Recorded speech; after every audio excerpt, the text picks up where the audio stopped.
Assalamualaikum warahmatullahi wabarakatuh. Kami dari kelompok 7 akan mempresentasikan tentang database security. Di sini saya akan memperkenalkan diri saya dahulu. Nama saya Endi Mileniu Dia Sutanto, NPM 081. Saya Rizaf Arahman Pertama, NPM 071. Saya Dimas Febri Armanda, NPM 77. Saya Ahmad Nabil Dermawan, NPM 106.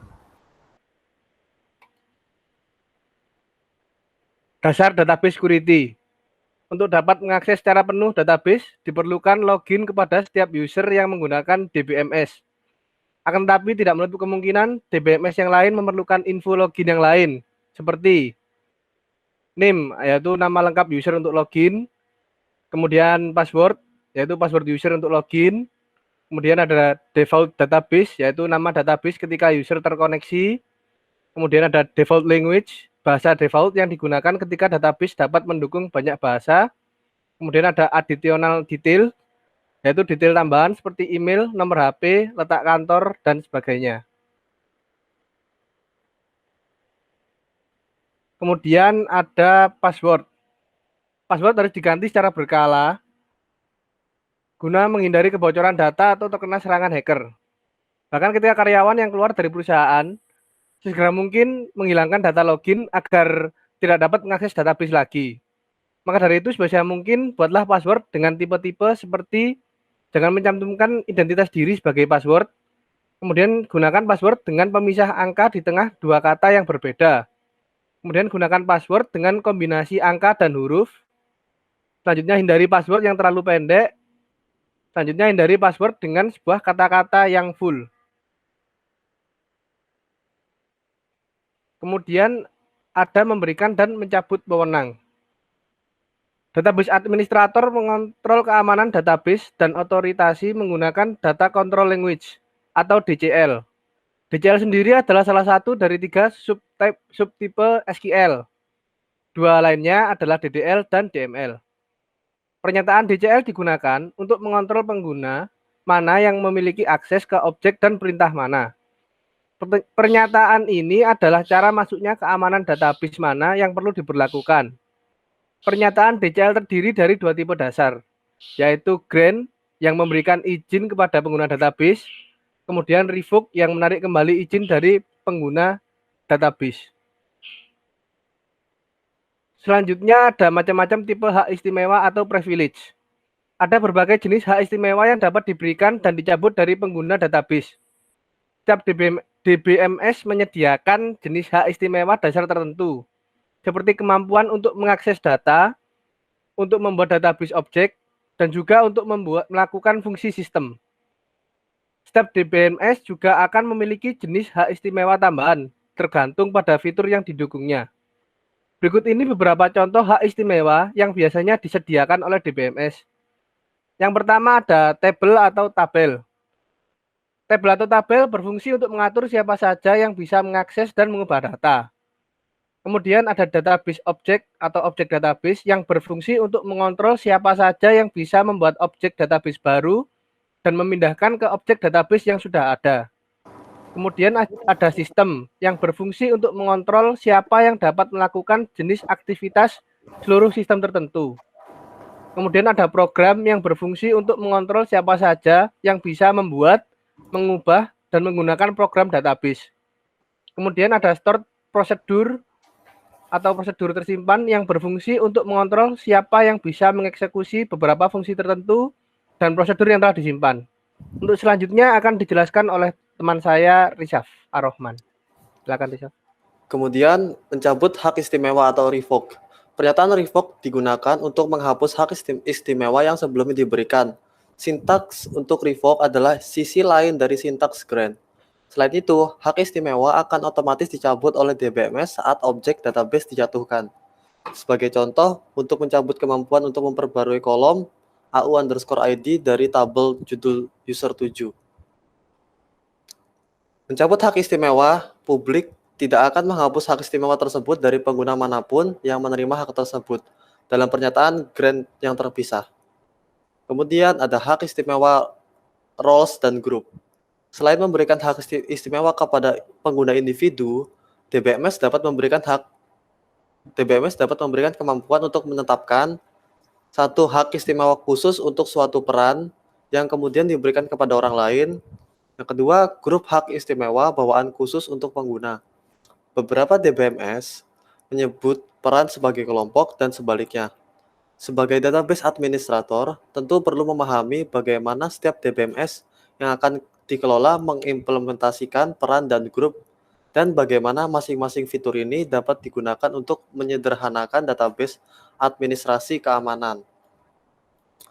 Kemudian untuk sisi dari peran, setelah ditentukan, peran dapat digunakan untuk memberikan satu atau lebih hak istimewa yang telah ditetapkan sebelumnya kepada pengguna. Peran pada dasarnya adalah kumpulan hak istimewa.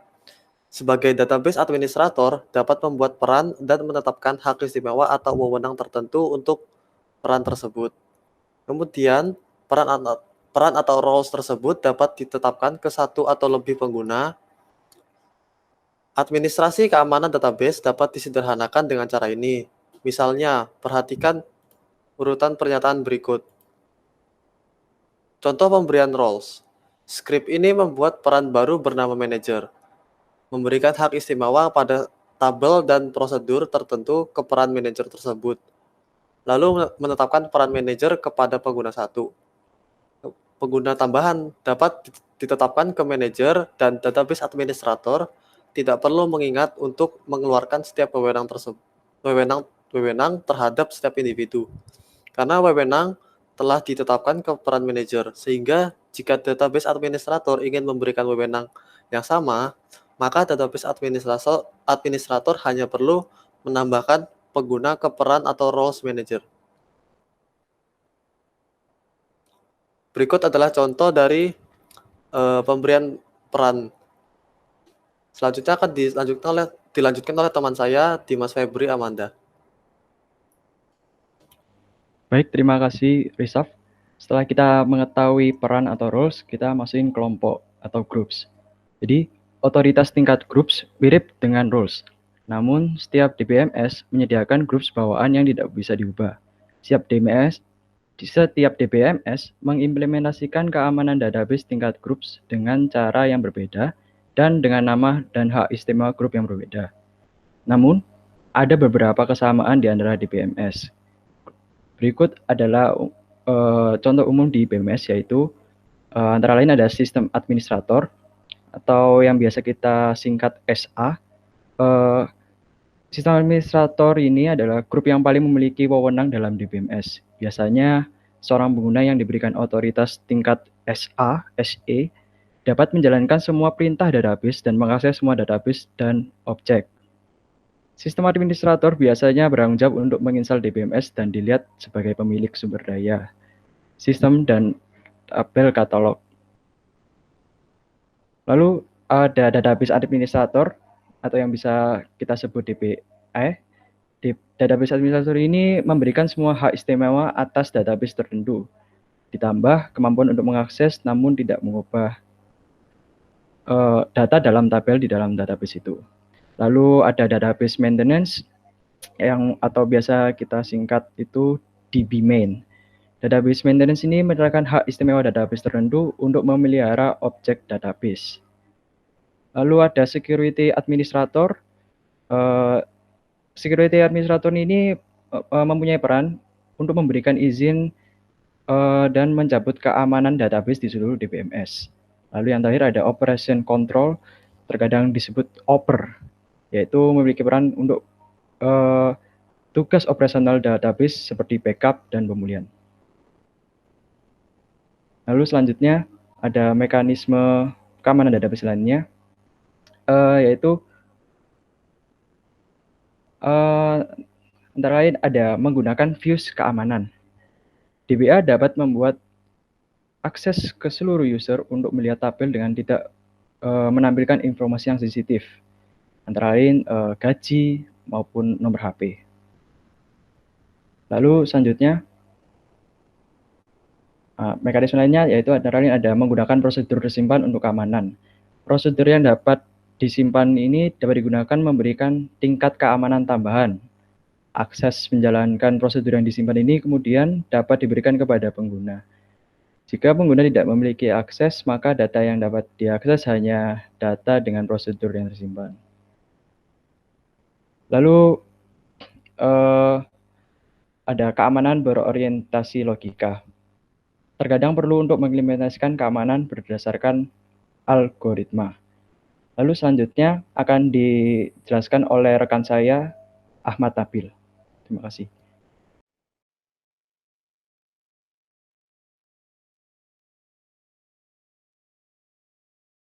Ahmad Nabil, monitor. Baik, terima kasih Baik. Mas Dimas. Di sini saya akan menjelaskan auditing. Audit adalah fasilitas di BMS yang memungkinkan DBA melacak pengguna sumber daya, database, dan hak istimewa. Ketika audit diaktifkan, DBMS akan menghasilkan jejak audit dari operasi database.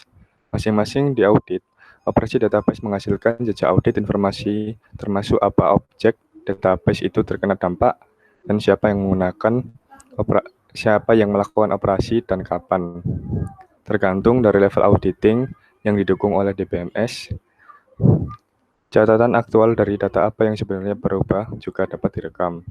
Melacak siapa yang melakukannya untuk apa data itu penting karena ada banyak ancaman terhadap keamanan data Anda. Fasilitas audit yang khas memiliki audit di berbagai tingkat di dalam DBMS.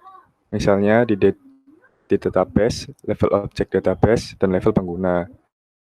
Salah satu masalah terbesar dengan audit DBMS fasilitas adalah penurunan kinerja. Jejak audit yang dihasilkan harus cukup detail, menangkap gambar sebelum dan sesudah perubahan database. Namun, menangkap begitu banyak informasi, khususnya dalam sistem yang sibuk, dapat menyebabkan penurunan kinerja. Selanjutnya, jika audit ini haruslah disimpan di suatu tempat yang bermasalah saat terjadi banyak perubahan. Oleh karena itu, sebagian besar fasilitas audit memungkinkan pembuatan catatan audit secara selektif untuk meminimalkan kinerja dan masalah penyimpanan. Next.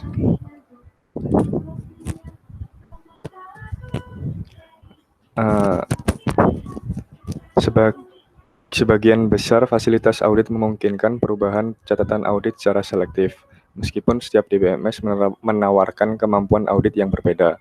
Beberapa item umum yang dapat diaudit oleh fasilitas audit DBMS termasuk upaya login dan log off atau berhasil dan tidak berhasil. Server database restart.